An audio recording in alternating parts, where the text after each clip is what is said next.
In New York, my father eventually, in the stock market crash and everything crashed, the economy crashed, my father lost his silk kimono business and became, I'm sure, the only Japanese traveling salesman in the United States. At any rate, he then went to work for another silk kimono manufacturer and traveled up and down the East Coast from New York up to Maine and Vermont, selling these silk kimonos to small local stores. And did that until World War II started. When World War II started, we lived in New York, in the middle of Manhattan, and whereas in the West Coast, all the Japanese and all those of Japanese heritage were interned in the camps. My father, when World War II started, and again, it was difficult. I had an uncle from Japan who was selling Panama hats at the time.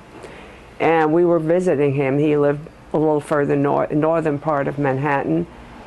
And I happened to turn on the radio that Saturday or Sunday morning and heard that Pearl Harbor had been bombed, which changed our entire lives. Well, my uncle and his family, of course, were afraid to leave the house. And my father, my mother, and I made our way back downtown where we lived in Manhattan, Midtown Manhattan. My father said to my mother and me, "You go sit someplace else," because he was afraid of our safety and being seen with him.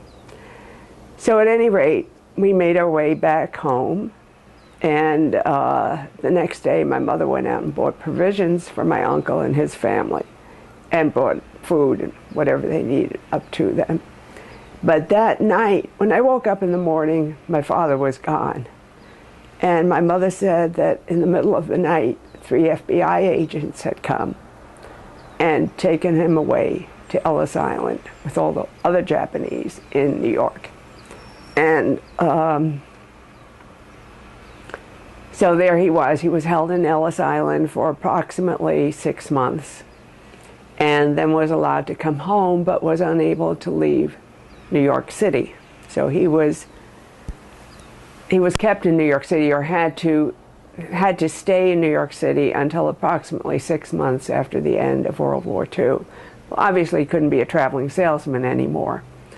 But fortunately, it was the height of the Depression, all during the 30s, and my mother had managed to rent a brownstone, which was all the rooms in the brownstone were converted into rooms to rent.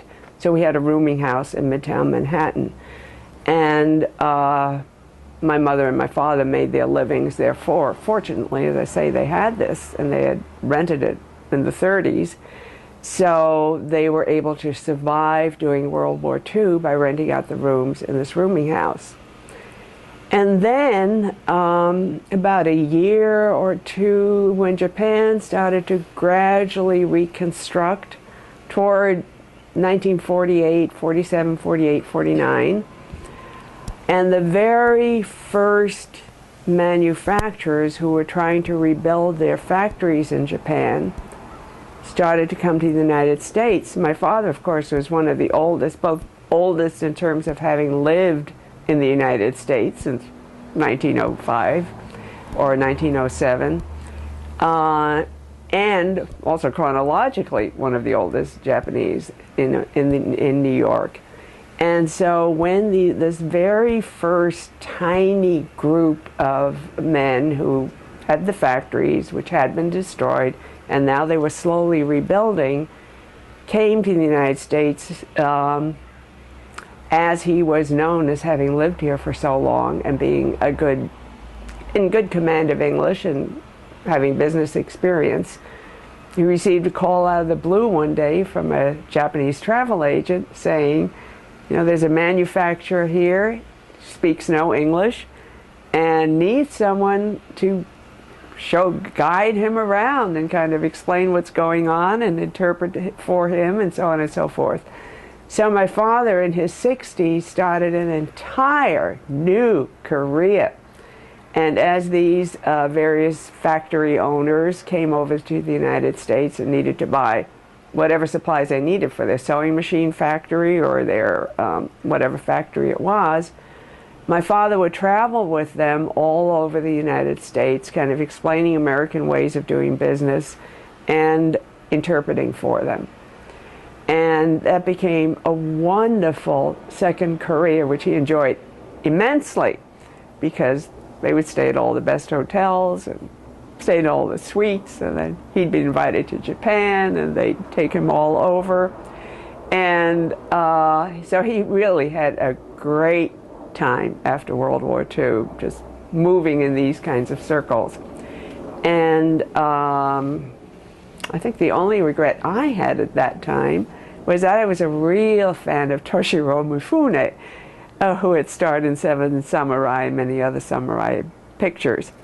And once in the 50s or early 60s, Toshiro Mifune came to New York, and my father took him around. And I said to him, he told me this after Toshiro Mifune left, and I said, how could you not tell me and invite me to go out to dinner with you and Toshiro Mifune? Well, for some reason he didn't think of that, but his only complaint about all of these manufacturers was that they always wanted to eat sushi and go to the Japanese restaurants, and he always wanted to take them to the steakhouses, so this was a point of contention. He always said, the Japanese restaurants don't give you enough to eat, you're always hungry afterwards. So, at any rate, there was something else in the early days when I talked about his regret at not having gone to college. In those early days, when he was still in Vermont, Mr. Chaffee had many high connections, and among them was the governor of New York State, Governor Fawcett, who had many interests in the Far East. He had mines, he had lumber interests, he had all kinds of natural resource interests. So at some time in the early 20th century, probably prior to World War I, or maybe immediately after, this Governor Fawcett took my father with him back to Japan, where he had, I guess, some business associates, but all over Korea, which my father always said he wanted to retire to, because it had the most beautiful, clear skies, the purest air, the most wonderful atmosphere. He went all through Manchuria, Mongolia, Afghanistan. I told him once, because I knew an envoy from Afghanistan, that I might go visit there. And he said, why would you want to go to Afghanistan? It's the wildest country on the face of the earth. But at any rate, and he'd traveled all over, and they went to Spain, everywhere this Governor Fawcett had interests, and acting as his personal secretary, and in the Far East as interpreter. So he went to flamenco caves, knew the flamenco dancing, and all sorts of different experiences.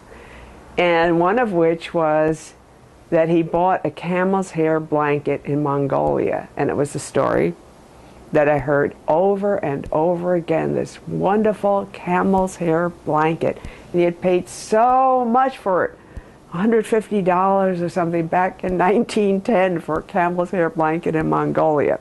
And I have to tell a little story about this, because once I was sitting in a circle in a spiritualist church. You know, everybody sits around, kind of a seance type thing, and sort of tries to pick up different aspects of whatever energies are there. Suddenly somebody pipes up. Somebody is whispering in my ear, camel's hair, camel's hair. And I thought, oh my God, I mean, it's the one telling phrase that anyway.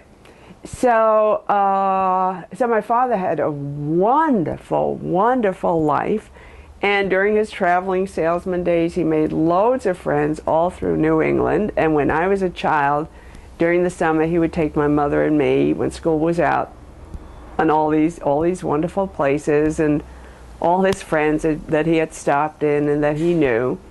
And so,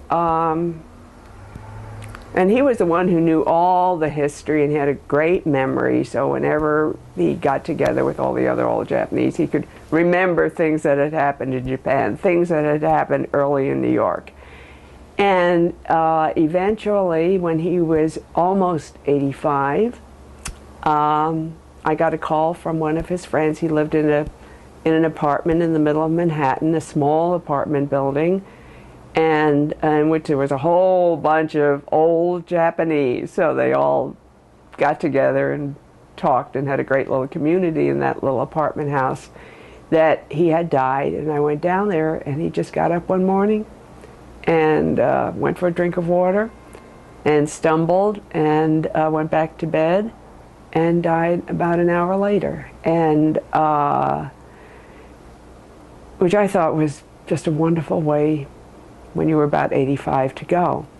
And so I knew what to do, and that's one of the other many influences that my father had. There's no fear of death in the Japanese culture, because when I was 5 years old and I was taking a walk one day with my father, 5-year-olds are just about that age where you say, it just, kind of comes out of the blue like the sex question. And I asked my father, and we were up at the top of a hill in Manhattan, and I said to him, just popped into my head, "What happens when you die?" And he looked at me and he said, "Well, your soul is here, and when you die, your soul goes to heaven." And it totally satisfied me at age 5. But I kind of had that concept. And when I was in my teens in New York, my father started telling me what I should do when he died. And when he died, he wanted to be cremated, and he wanted me to take his ashes back to Japan. And, I just heard that over and over. I mean, it didn't make particular sense to me at age 14 or 15, because he was a vigorous man in his 40s and 50s. But at any rate, he just kept telling me over and over again, when I die, take my ashes back to Japan, to my family, for the family grave. And so when I was 39, or the family said to him, finally, "You have to bring Masa to Japan so she can meet us all and know where to bring these ashes back to when you die." And so I did. He brought me to Japan. That was my first trip there, and that's where the pictures of the house and so forth were taken that you saw earlier. And I met all of my family, a huge family. Of course, my father was one of 11 children, and so you can imagine how many family members were gathered there. And they apologized, because they said in the old days we would have all been there singing to greet you at the platform, and singing when you left. And but at any rate, we went to the family home, and that was the picture you saw in the opening shots, which has been there for the last 800 years. It's a traditional wall, as the samurai had, because it was supposed to be a sort of a fort that would protect that area of the countryside. And